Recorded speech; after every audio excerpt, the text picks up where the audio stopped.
Yay Networks.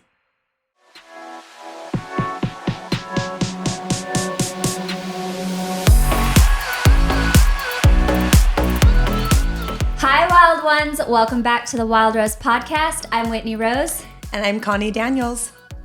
Today we have a very special guest. Her name is Candace Campbell. Candace Campbell, right? Correct. I'm saying it right.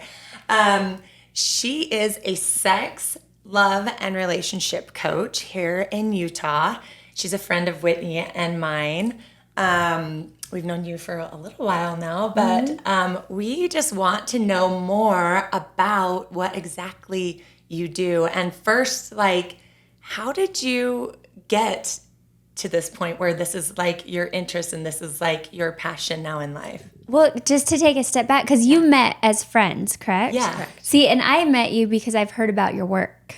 The first time I heard of Candace was through her, the womb healing work that she does. And it was recommended to me because I've had some trauma. I mean, we've had babies, but I've also had some sexual trauma and abuse. So I've actually heard about your work before I even knew you were married to Reichert. Oh, yeah. I love that. People are talking about this. But I didn't mean to cut you off, Connie. But I just wanted, so it's like a full circle moment. Because now you've, I've met you through our friends now, and now I get to learn about all the things you do. Yes. So how did you get to, let's see, are you from Utah? No, I'm from Washington. Okay. But how I got into this work, I have a similar story of abuse where I was extremely sexually abused as a child, and it fractured me, to say the least. I was a shell of a human being.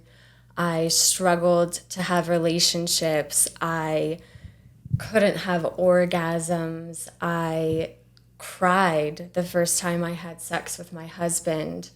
And I hated that because on the outside, I had this mixed image of hypersexualization and using sex as a tool to be used by me the way that I was used as a child.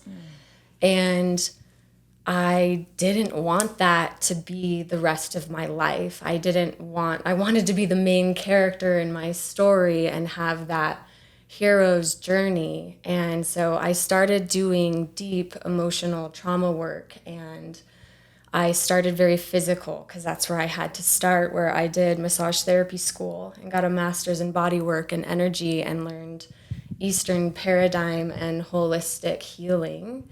And then that moved into like a shamanic soul retrieval where I'm literally like going back and finding the root of these emotional triggers that I had and then piecing myself back together. And in that process, I found Tantra, where I just fell in love immediately when I first realized that something that hurt me so badly could now piece me back together. And so I just poured my heart and soul into learning how to utilize that. And now my joy is to share my successes and make this journey easier for other people, because it's a difficult one. It takes grit and it takes perseverance and resilience to get through it.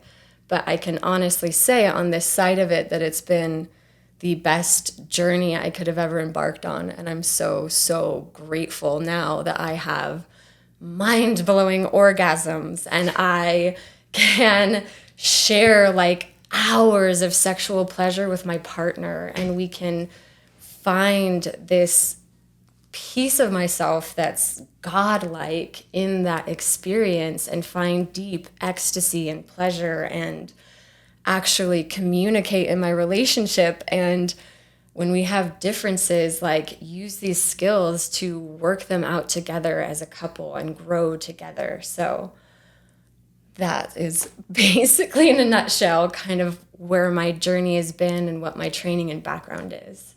Wow. Mic drop. It's I know, for real. For real. It's all it's beautiful, the outcome and how you've, I mean, we've known each other for a little while, but I haven't really known your whole story. Like, Yeah. I mean, we like briefly see each other here and there with some mutual friends and stuff, but like, I didn't know the depth of how this all came to be, I don't know. I guess I'm kind of speechless right now, but I think it's very beautiful that you've chosen to use what hurt you as your power now. And that's my goal. I want to empower people to find this within themselves and then use it in a way that they desire, not just the way that the public teaches us through, using it to sell something, or I just want to blow the glass ceiling off of what's possible in sex and with this energy. It truly is. It's what animates our body. It's life force. It's what creates life. I mean, there's no greater power on earth. And I think that people aren't taught how to utilize that in the ways that I'm learning and hoping to share with others how you can. Well, Yeah, I know I haven't been taught it, and No. I've been married for 23 years. So Yeah. And that's so common. And with religion as a foundation in programming people, and it's not talked about enough. People aren't comfortable even talking with their partners about what turns them on, what they really want and desire in the bedroom, or how to play and expand with kink or whatever, and creating a safe space to have these deep conversations and then play and act out your deepest fantasies. Like, I'm recently really discovering my love for kink and what really turns me on at a deeper level. when you say kink, elaborate. So kink is anything that generally the public will find taboo. And what people don't understand about sex is it's the adult permission slip to play. And that's how we heal. That's how children heal. If they have a power dynamic that they're struggling with, they take their toys and they go and they play, and they get to be the teacher and put on that hat of I'm in control and I get to be in charge. And that's how they learn to act it out and play it out and release the stress of that power dynamic through play. That gets stunted in so many people. And then as adults, we're taught there's no place to play. There's no place for this unless we're checking out through drugs or whatever it is. And this really gives couples or whoever you're experiencing this with a way to say, oh man, I have this repetitive power dynamic and this need to own that in a way that's safe and contained. And as a couple, you can come together and create these scenes where you get to be dominated or dominate. And it's something you're both agreeing to. And then it honestly gives you this healing experience of the opposite of what you've had that hurt you. And then you heal. So I just love playing out these things. And I mean, obviously impact play, there's a pleasure in that, and learning how to do that safely with each other where it's not acting out aggression. It's using your power in a way that's loving and attuned with each other.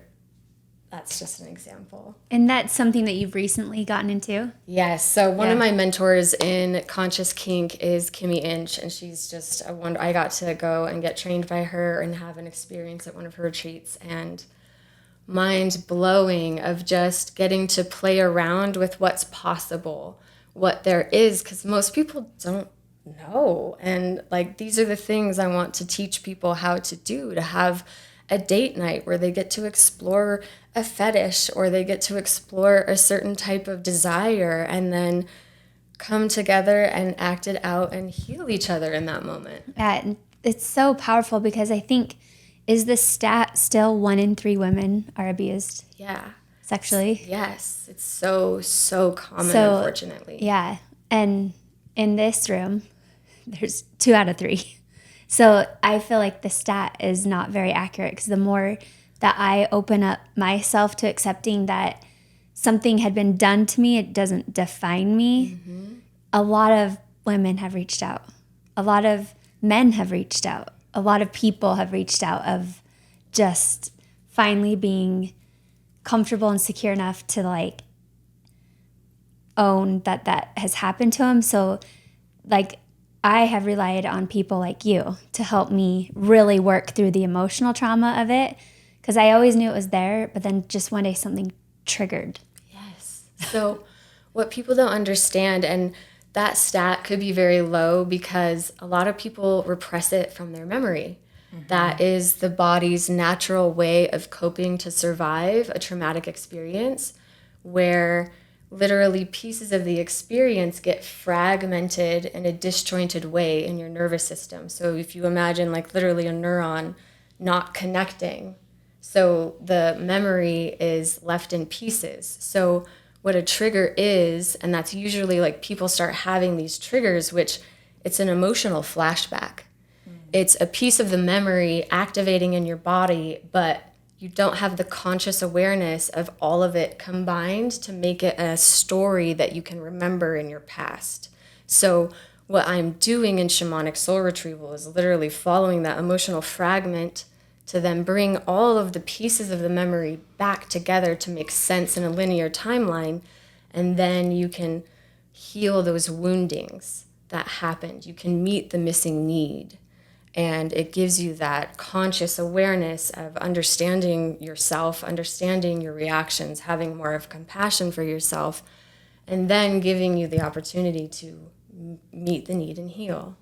Wow. I've never heard it explained like that, but that makes a lot of sense because there's a lot of people that go through trauma and they can't make any sense of it because like you said, like they don't remember it all. Yes. But I do think that the stat's for sure wrong because my daughter, Jenica, she's 19. She has, a group of friends, and they were all over at the house, and they were sitting out in the hot tub. And she was telling me this the day after they were all hanging out. She had about six of her friends out in the hot tub. They were hanging out, and they all started opening up and sharing and talking about. I don't know how it came up, but one of them was talking about how they were sexually molested. Mm-hmm. And as it went around the circle, she said, Mom, and these are I think there are probably 2 boys and 4 or 5 girls. She said every single one of them said they'd been molested. She's like, I'm literally the only one out of the entire group and she goes, I think she was just like I'm blown away by it, but it is a lot more common, unfortunately, than we like to even admit. So I'm going to push the limits here beyond what science is and agreeing with you, where I would argue that every single human on earth born in our current society has sexual abuse of some sort. It's a varying of what degree. Obviously, the most extreme being rape, sexual violence, molestation, incest, but on that varying degree, you have to understand that we're born into a society that has a very shame-based concept around sexual expression. I've read a few books about trauma and healing in the body. I can't remember which one it was, if it's The Body Keeps Score or that's a good one of them, but it talks about that. It's like a spectrum. Yes. There's varying degrees. Everyone's been in some way, their boundaries have been broken, for sure. Yes. That's a good point to bring up. Or they're taught that nakedness is shameful, or that touching your body and masturbating is something that's wrong and bad and shameful.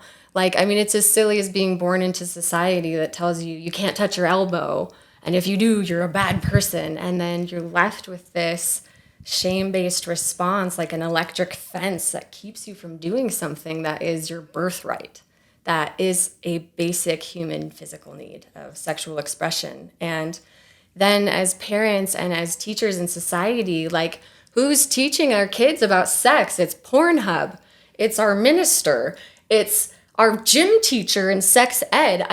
These are not good resources to learn about how to maximize your potent sexual energy in a healthy way, where it's boundaried, where you own it and no one else does, and you get to use it in a way that's beneficial instead of harmful, we don't get taught these things in a way that I think is healthy or okay right now in society. So do you think like the person responsible for teaching these things would be the parent?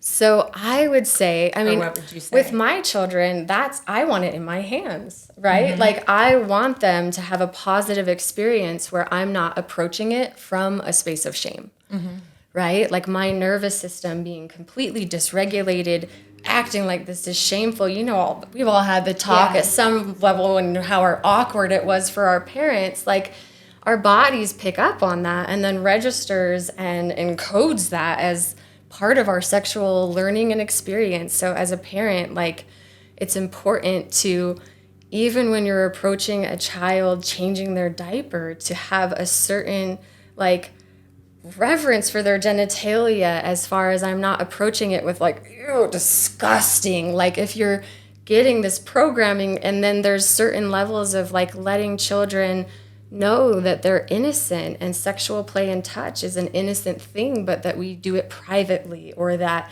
we do it with these parameters that keep it safe. And learning that this is a sacred thing, that you honor your sexuality. And so you're not a teenager using it to get a boy to like you or to think that you have power within your school system.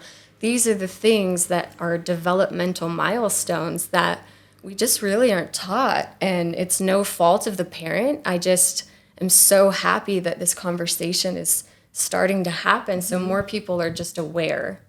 Because it's really hard for the parent who does have the shame around it and has never really learned that Exactly. to be able to have that conversation in any other way. Exactly. And it's not their fault. Like we It's just not. don't have the resources right now.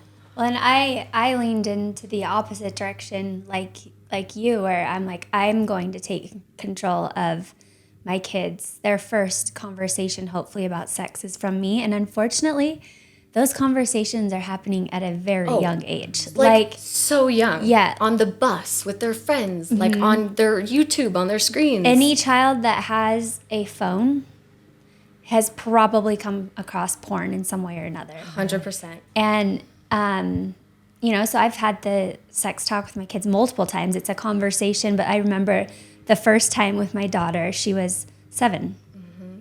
Because she was asking a question, and I'm like, okay, so what, you've been exposed in some way. So, and for me, I've almost over traumatized my kids because I didn't have a healthy relationship of like them being empowered to control their own situation. So I've like scared my kids about if anyone does X, Y, and Z to you, if anyone asks X, Y, and Z, like, and they say, don't tell your mom. Like I've scared them so much that like Brooks won't even take his soccer jersey off on the soccer field to switch kits. Like he's like, I have to go into the bathroom. Like, so I've probably gone too far where I've not empowered them. I've scared them. And it's easy to do, especially when you've been so hurt and traumatized yourself. I had the same experience where, even you have to understand that this is a natural impulse and a curiosity that's innate in people. Sexuality is a part of being a human, and we can repress it, deny it, resist it, put it in our subconscious, but it's there. Our children, even in utero, they have ultrasounds of babies innocently just touching their genitalia, and that's a normal thing. It feels good. It's pleasurable. It's okay under certain parameters. And as a victim of sexual abuse, and before I had done as much healing on my sexuality as I had, like my daughters would ask about babies and be curious about that. And I did. I have that uncomfortable, like, is there something dangerous here, right? My nervous system's getting the danger signal coming up. And so through healing, I've had to reteach them and have different conversations and teach them that, like, kids, I don't know anyone who hasn't had a sexual play experience with a friend or someone and then had some traumatizing, like, shameful, like, punishment for that, when we need to just, like, open the door a little bit for, oh, okay, you're playful, you feel these feelings, that's so normal, and this is a healthy way to channel it, right? It's just energy, just like, like a sports car is meant for different things in ways that keeps it safe and working and operating well. Like your sexual energy is like the same thing. We want to get it on a nice racetrack and let it really go. But if we try to take it off-roading, you're going to run into some troubles. You're going to have to go to a mechanic there. Right? That's a good analogy. While we're on the topic of having that conversation with your children, are there any good, like, resources or books, or like where can our listeners go to maybe find help with these conversations? Yeah. Like, is there any? So Dr. Laura Berman, she has a book that goes through sexual development by age.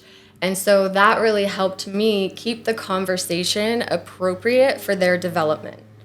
Because you don't want to take a kid too far and teach them about something that would be more appropriate when they're a teen, or maybe when they're getting married or finding a partner, right?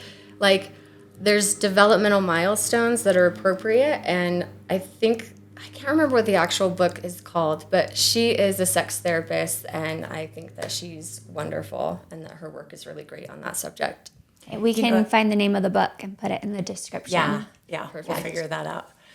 It's interesting that we're talking about this. I haven't thought about this for years and years, but when I was in college, I took a sex education class before I had children, before I was married, all this, right?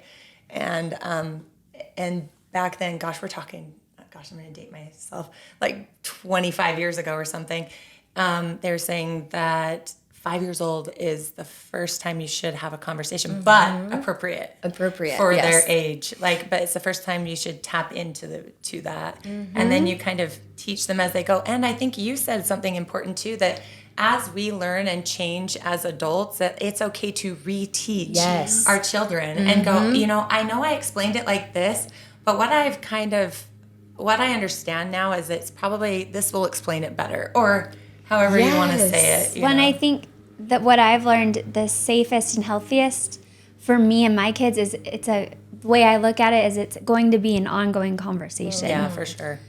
Like every time my daughter leaves the house, every time she comes back home, I ask questions to make sure I'm not missing anything, or to make sure that she felt safe, or, and because she's 13, so she's starting to become pivotal age. I know, she's gonna kill me, but she wants a boyfriend so badly. Yes. So it's an ongoing conversation, and it's just getting comfy with that. But let's take a quick break. But when we come back, can we dive into some of the stuff we were talking about earlier, with that tantric energy and using that as your fuel? Yes. Okay. All right, we'll take a short break.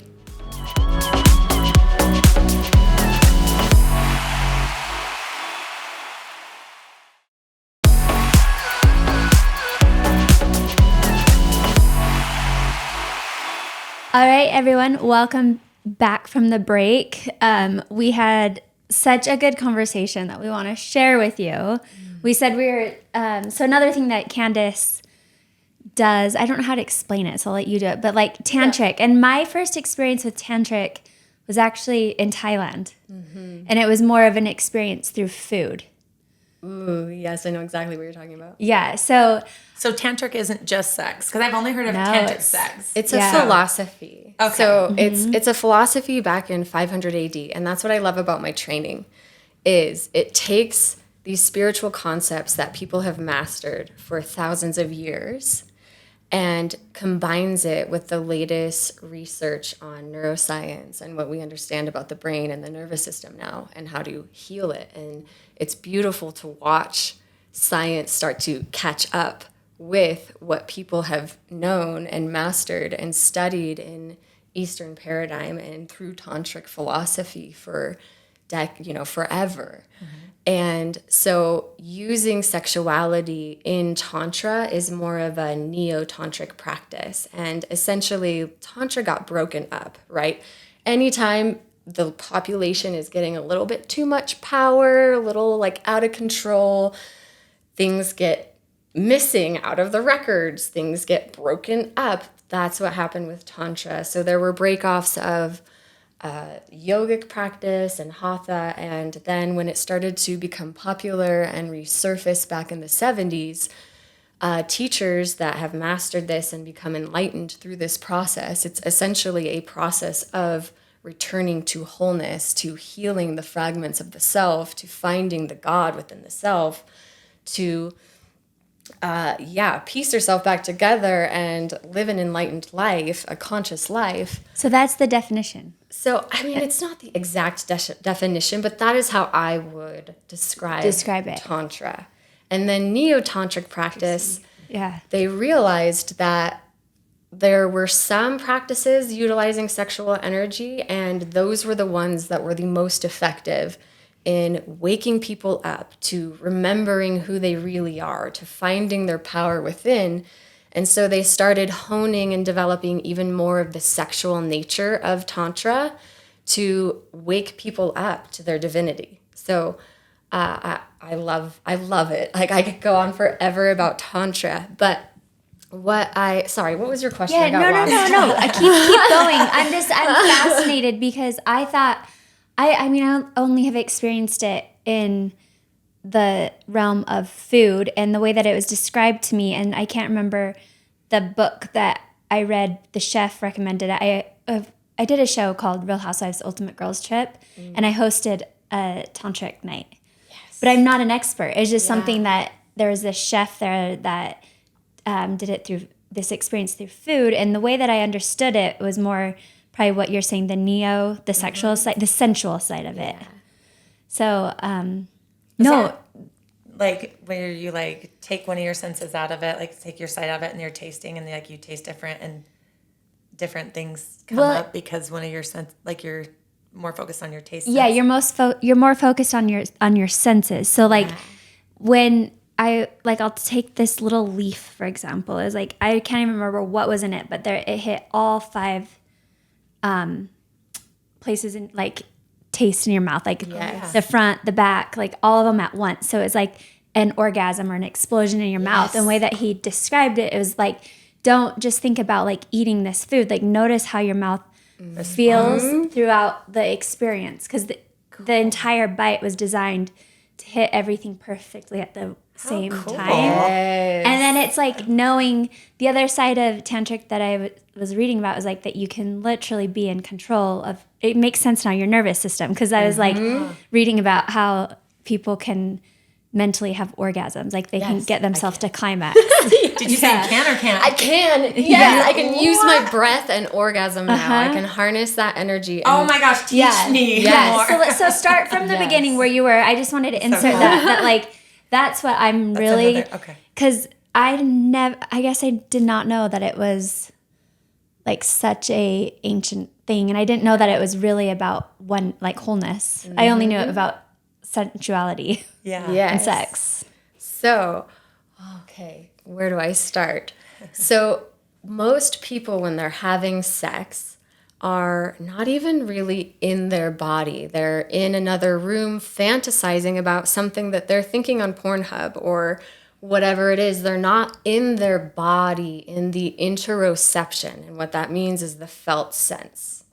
So the practice that you were talking about, it's getting yourself to focus on what I am experiencing. I'm not worried about what my partner's thinking about me or how my body looks in this light or if they are feeling pleasure by what I'm doing. It's, what am I like feeling in my vagina right now? Like how do I tune into that felt sense where sex is actually happening right now?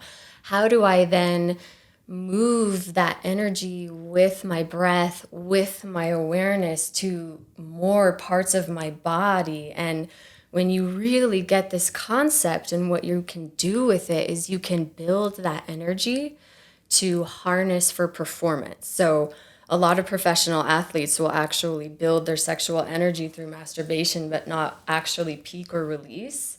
And then it builds your energy to go out and give your best performance. Oh, wow. Then I've never heard that. That's crazy. I mean, it's not crazy. That's not the word for it. It's just like just mind-blowing. Yes. I've never thought of it. Yes, and it's so when I'm in a sexual experience, how does this feel on my skin right now? And I put my focus and my awareness there. And it gets you out of your mind, out of your head, out of trying to perform for someone else, and into your experience where all your power and pleasure is. I think, go ahead. Oh, I was just going to say, I'm like, it's so easy to get in your head. And I think that's like, it's like a go-to or I don't know if we're mainly, what am I trying to say? Well, Kind of. I feel like, because when we were talking about it off on the break, we were talking about it with other things too, just like using your breath, this source of energy where you can pull in. Will you explain a little more about that? Because yes, I think it's so. First off, you have to be okay with feeling, right? Because you can't just block out fear and then expect you to feel pleasure. So in Tantra, we're allowing all of you in the room, all emotions to be okay. But that can be overwhelming because most people are super cut off from their emotional experience and it can be intense. So Tantra can use a practice to harness those energies literally as fuel. So through accepting them without resistance, you can breathe, use the breath, and open up certain channels of energy in your body. And we call it the microcosmic orbit or the pleasure circuit. And it's a certain circuit that runs through your body. And when you learn to master and open that, you can take fear, anger, powerlessness, and literally learn to use your breath and focus to move it through that circuit. And when you really master it, I mean, you can feel it. I can tell you exactly where it's rotating through that circuit and how it's moving. And it takes that and digests it in your nervous system, breaks it down just like you digest food, and then uses it as fuel for whatever you need. It's a powerful, empowering process to feel empowered with your emotional experience and how to then master your energy for whatever you want to use that for. So when you're coaching people to do this, is it like through breath, like you're teaching them the breath? Like, how do you do this? So this is what I love. So what you have to learn about the nervous system is you have the sympathetic nervous system and the parasympathetic nervous system. And the breath accesses both. So does sexual energy. So you can get people, and how I'll work in a session is I work through Zoom so that they can have privacy in their own space, and they'll turn their camera off, turn their mic off if they want. And then I'm in real time coaching and guiding them through a meditative practice that incorporates sexual energy. And I'm coaching them on how to use the breath, how to use their focus. I'm literally repatterning their brain and repatterning their nervous system to then open up and unlock these experiences. And it's amazing how fast people can take to it. Like, I'll have certain breakdowns of like really understanding where a person is in their sexual experience and what they're wanting. And then either we can, like, where they are in their development, that would be more of a mastery process that I would take someone through. And some people are just at the point where, like, I don't feel okay touching my body. So I'm helping them find focus and awareness that that's okay, that that's safe, teaching them how to elicit pleasure in their body. Like, there's certain websites that I think are a really great tool for this piece. It's called OMG Yes, where, especially if this is a woman's site, for women to learn how to touch themselves and find pleasure, because how can anyone else do that for you if you don't know how to do it yourself, right? Like, how can you tell your husband what I like and what I want that turns me on if you don't know how to do it? So wherever a person's at, I can take them like, okay, right now we're just working on building a pleasure practice. So you know how to have pleasure in your body and own that for yourself. Then there's another technique of expanding that pleasure, where I would take them through a pleasure practice and utilize, like, say, the clitoris is a super easy spot where I know how to touch that. I know how to orgasm there, no problem. But I want to have a nipplegasm, or I want to have a throatgasm, or I want to have a cervical orgasm, or a wombgasm, or whatever it is. And you learn to expand the pleasure to different areas of the body. And part of that is, like, again, understanding the nervous system on, I know how to get pleasure here, and neurons that fire together wire together. So I'm going to stimulate my nipples as I'm stimulating my clitoris, and you expand the pleasure in your nervous system. And then I don't have to stimulate my clitoris to get that same pleasure. The mastery one would be where I'm taking that energy, I'm learning how to open up these circuits as I'm guiding them through a meditative process and self-pleasure and teaching them all of those things. And then you can even take it further. And if you have an area of pain in the body, an area of distress, or a chakra you want to open up more, you can take that energy that you've built up through like a battery system that's just moving and circling and building up energy, and then you move it to the place of pain to literally heal you. These energies, the chemicals that your brain releases, that your body releases during pleasure and turn on, heal your body. Wow. Mm-hmm. I'm seriously mind blown right now. Yes, like, you're teaching me so much. I want to give value to people. Oh my gosh. Okay. So typically you've heard that saying your issues are in your tissues. So if we are not circulating when we have different emotions, and I love that you said that you can do this with all kinds of emotion. This isn't just your sexual and it's through sexual energy? So am I saying it? It's both. I mean, it's like your sexual energy is just the energy that animates your body. Okay. Right? Like it's really what gives you life. It's what gives you an electrical charge in your nervous system. So you're like getting certain feedback loops of certain emotions telling you information, and then you can combine forces there and channel it in a way that's useful instead of detrimental. Because all emotion, whether it's anger, sadness, whatever, it's all a signal that's telling you something that you need to take care of. Mm-hmm. And when we don't take care of those things and we push them away, and I learned this through therapy, and maybe I've said this before, but like I think it's fascinating because sometimes I'm like, oh, I'm so upset, but I literally have no idea why I'm feeling this way, and it's because I've suppressed one after the other, and I haven't taken care of anything as it's come up, and it's just sitting in my body. Yes, so you brought up such a great point. Thank you. So yes, we have learned and taught that there's certain emotions that are wrong or bad or shameful, anger being a huge one, especially for women, especially in the culture in this area. And then you learn to cut the signal. It doesn't mean the emotion's not coming and running rampant and you're doing all sorts of behaviors that are feeling out of your control because you are not consciously attuned to that signal anymore. It's just gone in your subconscious mind, and it's just got a life and an energy of its own, potentially wreaking havoc in your life. And we can't make emotion the enemy. It's, what is this emotion telling me that I'm needing? All emotion is signaling your missing needs and then supposed to motivate you by harnessing that energy to then act to meet the need.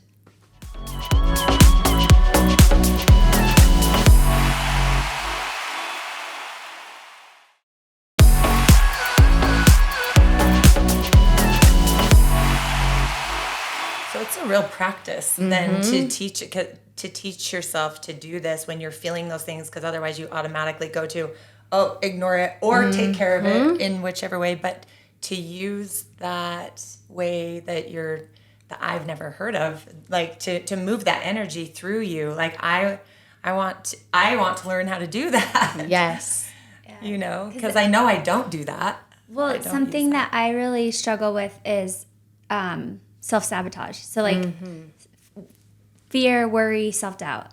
And I've done a lot of work on it, and I'm so excited to learn this technique because in a very simple way, when I'm feeling that, I just take a deep breath and I have a huge release, then I go do something. Like I will go prove to myself that I'm not a failure. Like I'll go like fulfill an order, or I'll make a post on my business page, or like I'll actively do something. And that's something I learned from this woman who I've done a lot of generational healing with. I love that you know about that. Yeah, so I've gone back.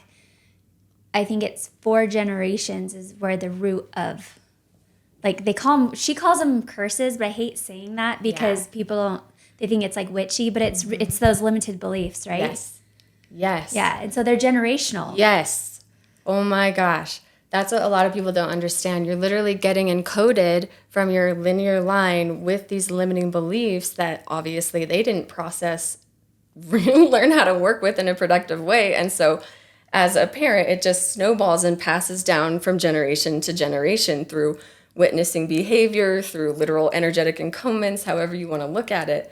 And it's living inside of our nervous system. It's living inside of our bodies and how we behave and how we act. So I would even challenge you, and I look at self-sabotaging behaviors in a very different way than most, because you have to learn that your consciousness splits, right?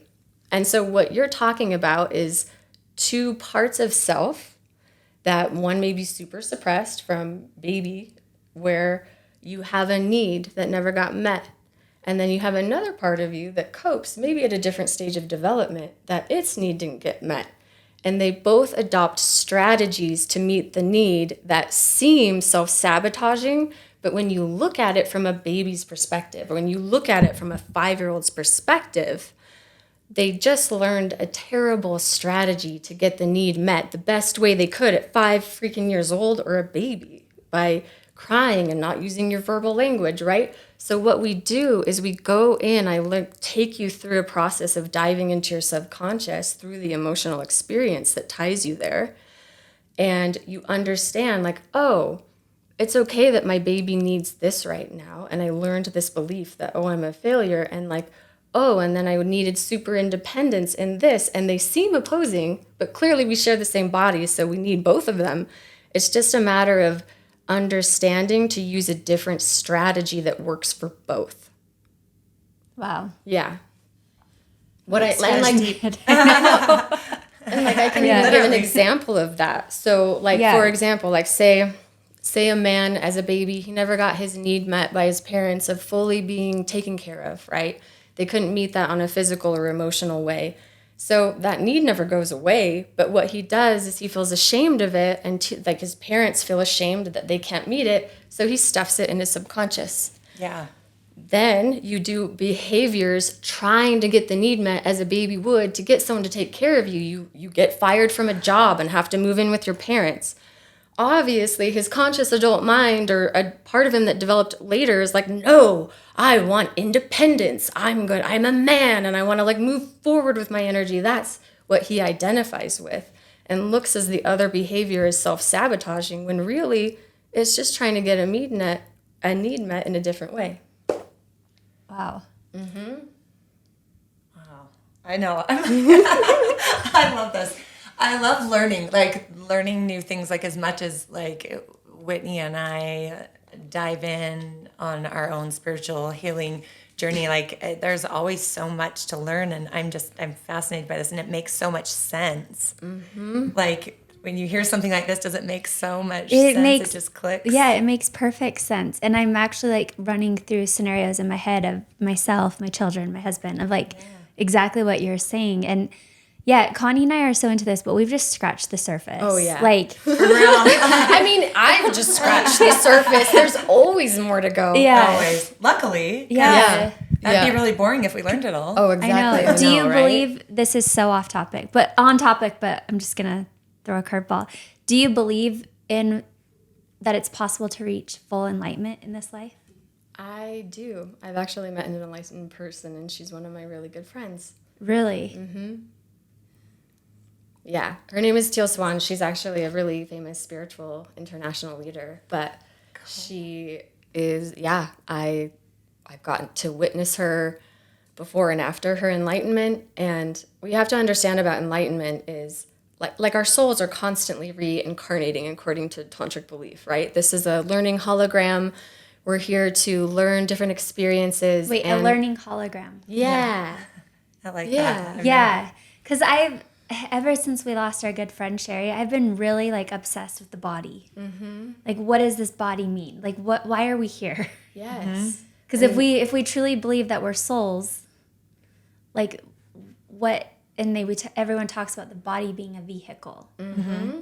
Our energy was before, it's in this body now, and it continues wherever it goes after So the hologram, talk more about that. What do you mean? Yeah, I mean, Learning hologram. so to take this concept a little deeper, it's like we are spiritual beings having a human experience.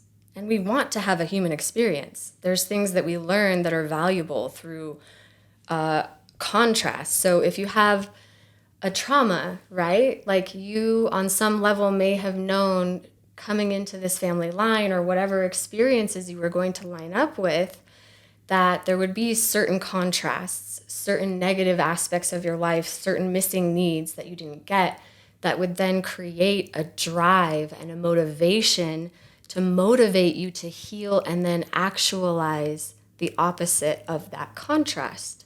So taking that and learning the lesson that you got from that experience and what it drove you to become, and owning that as like a beautiful, intricate web and fabric of your story and your being, and learning to come here and embody being a human. Most people want to transcend their humanness, and a lot of religions teach you just that. Like, it's not okay to have sexual desire.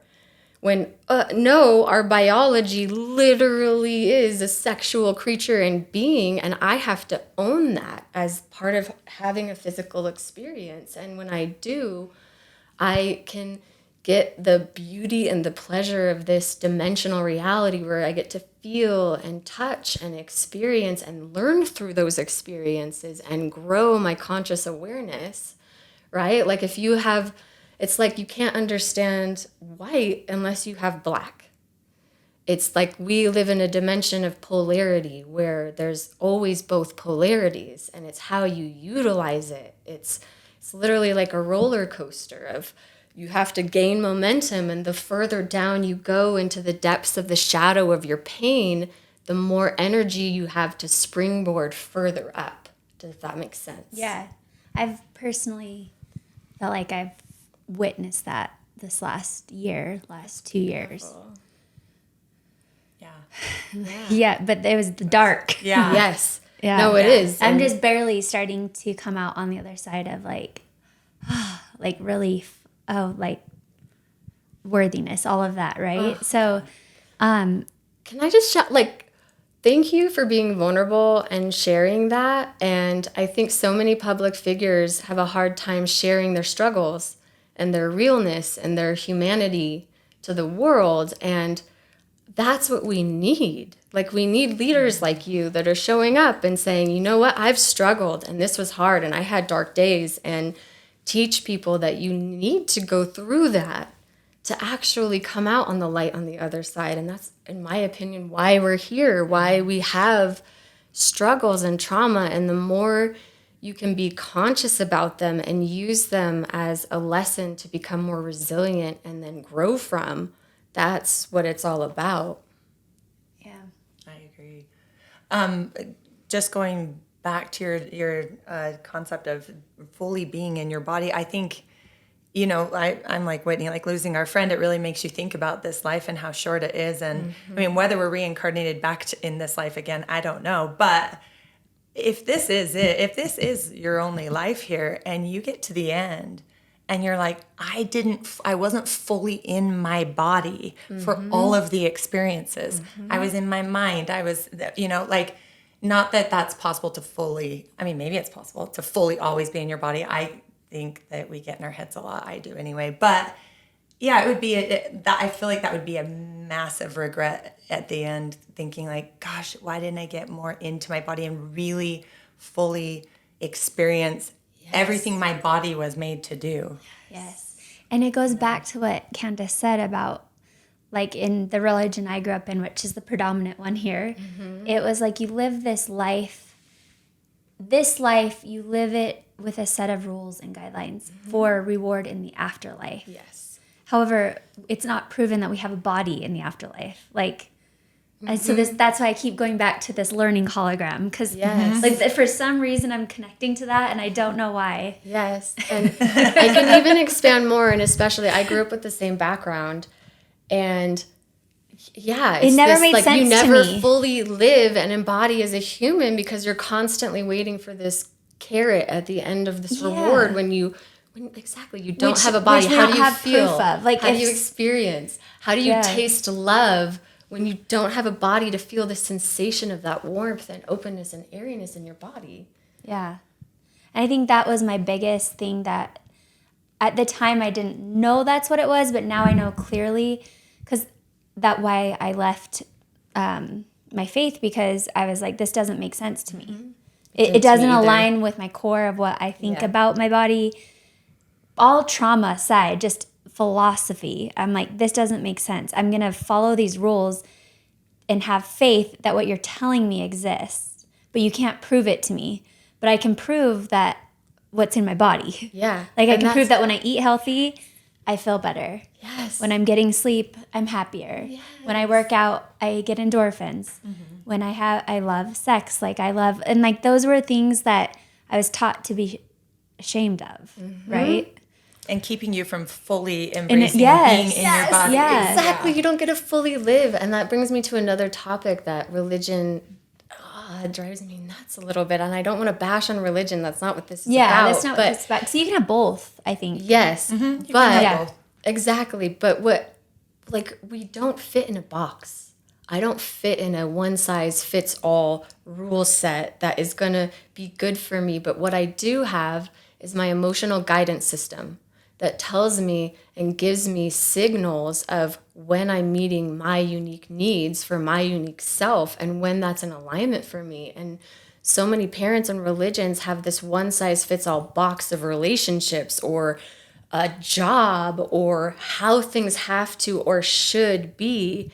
And then it knocks people's like guidance systems off, where you're getting these mixed signals of like, well, mom and dad wouldn't approve of this, but like, really, like, I'm feeling like this is right for me. And it's like, I love that Tantra has taught me to like release the shame and the programming. It's really robotic, and it's not a way of fully like living and expressing life, in my opinion, to just put myself in this category that doesn't take in my unique humanness or like my unique excellency or my abilities or what I'm meant to be and do on this planet. And I think expanding our awareness to like truly learning how to get our guidance systems, our emotional systems through healing, to like find our authentic truth and like our authentic beingness, and then actualizing it in this world is the new form of enlightenment that I want to achieve. Me too. You just, You you just nailed it. actually answered my next question. It was going to be my last question, but you just actually kind of answered it. I wanted to know your opinion on why we come here. Yeah. Like, I mean, I see it as I'm a unique expression that was born with a certain set of playing cards, if you will, and how I learned to master and use my set of cards to play the best possible game that I can. And I hate to use the word game, that's not appropriate, but living my life to the fullest of how I came here to be, what I specifically wanted to learn and experience. And part of my pain and struggle and how I was programmed as a kid is a part of that. And the more that I own that and I see that and then springboard off of that, the more enjoyment, the more value I get out of those struggles, the more I value myself and what I've had to become and achieve, the difficult choices that I had to make in favor of myself and my truth.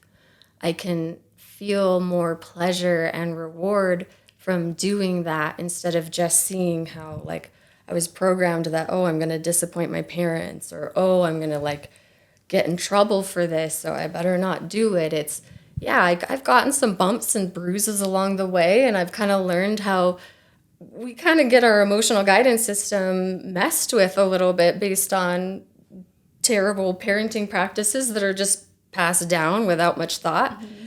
But I can honestly say, like, okay, I feel like I'm actualizing what I actually came here to fulfill as my mission and purpose. And sexuality is definitely a part of that. And then I was born into a religion where that is definitely not okay. Yeah. And that makes sense in what I think- wanted to learn. On the same boat, sister. Yeah. I mean, it's only okay if you're going to have a baby, right? Yeah, Exactly. exactly. Procreating. That's Do the you- only reason. Yes. But there is still a journey and a learning path to getting to that point, so where they have that enlightenment in each life. And so I've heard from those, like that person, that you essentially, like, your consciousness, your energy, if you will, like, goes back to what she calls source, the source of all energy, and the consciousness that is fragmented to create all the illusionary separate pieces that is us. And you honestly, so what I've done in meditation to experience that for myself. So you become part of life source? Yeah, so like how, like if you take like the Big Bang of expansion of energy, there was a moment where source thought the thought I, which then implies other, and it fragmented.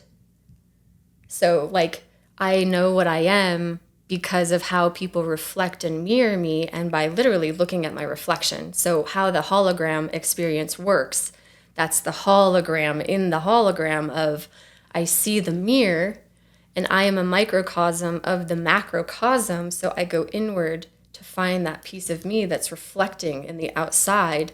I heal and integrate my relationship with it, and then the mirror must change. So it gives you this empowerment in life of utilizing your struggles, your conflicts. Because what's reflecting back is different. So yes, it's the law of attraction on steroids. It's understanding that my thoughts are creating my reality. My focus essentially is creating the reality that I'm experiencing.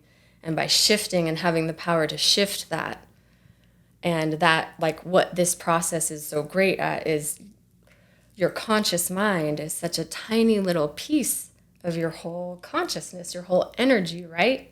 Your subconscious is really driving the bus on a lot of like behaviors, but to become aware of it, we use the mirror, we use the negative experiences in the mirror to then go inward and find the pieces of ourself that we need to heal, accept, and integrate.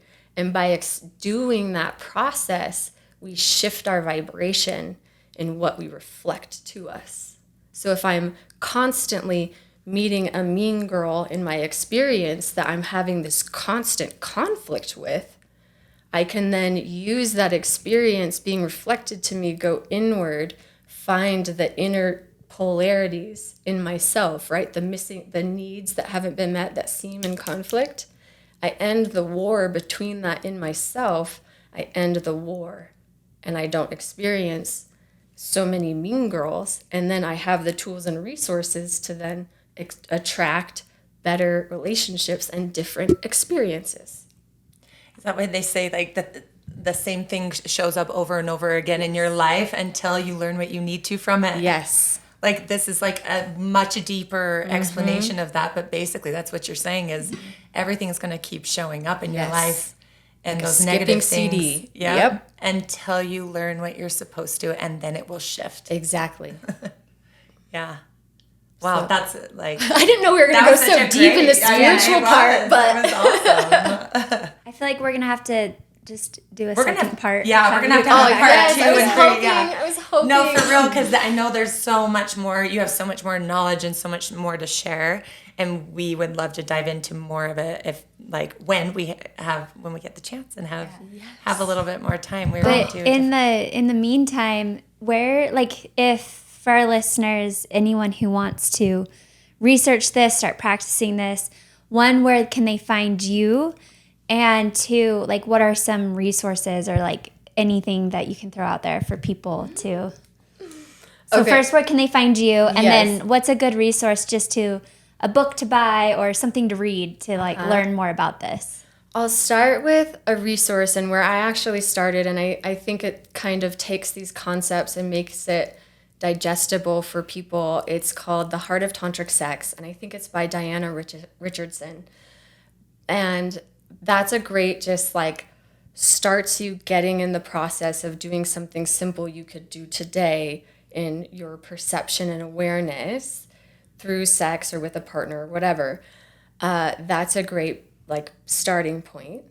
And for me, I was so nervous about this part. I'm like, I know they're going to ask me to like give people, and I'm working with Quincy right now to like build up my Instagram, build up my homepage and all of that. Like so far, I've just been doing like word of mouth, which like, this is my vulnerability of like, get the person in front of me and I can move mountains, but like doing the business aspect of that. And that's where I'm growing right now.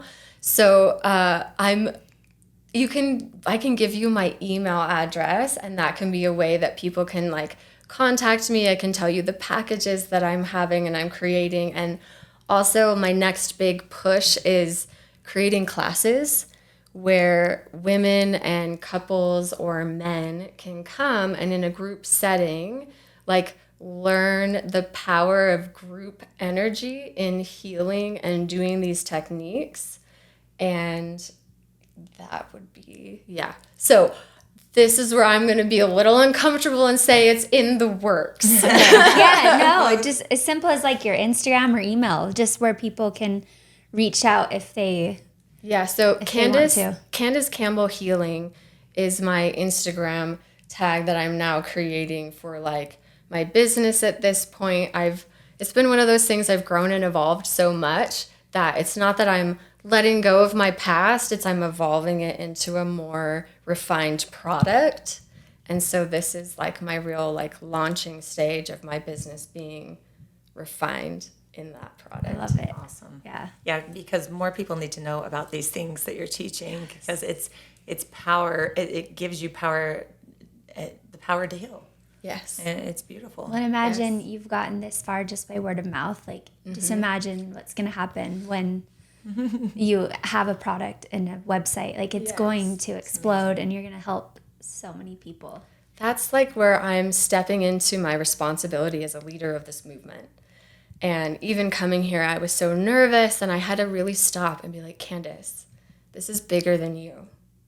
More this energy, this movement, this empowerment for people, like this is a big responsibility that I'm like really like taking seriously and growing into. And also like, yeah, I want this to be like yoga. I want it to be so normal. I want like people to have access to this. I want it to be that big. Well, thank you so much for taking the time and coming and sharing what you do.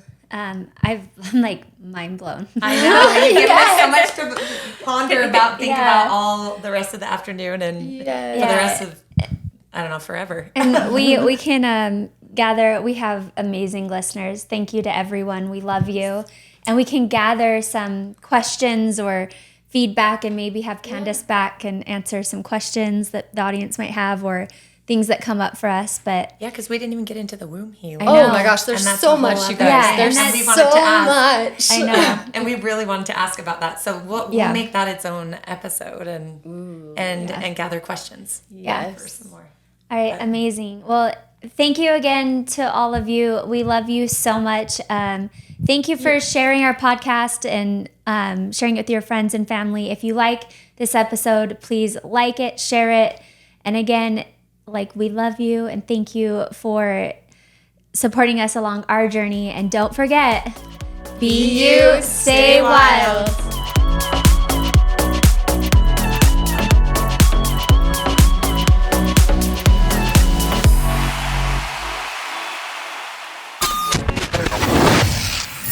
Yay Networks.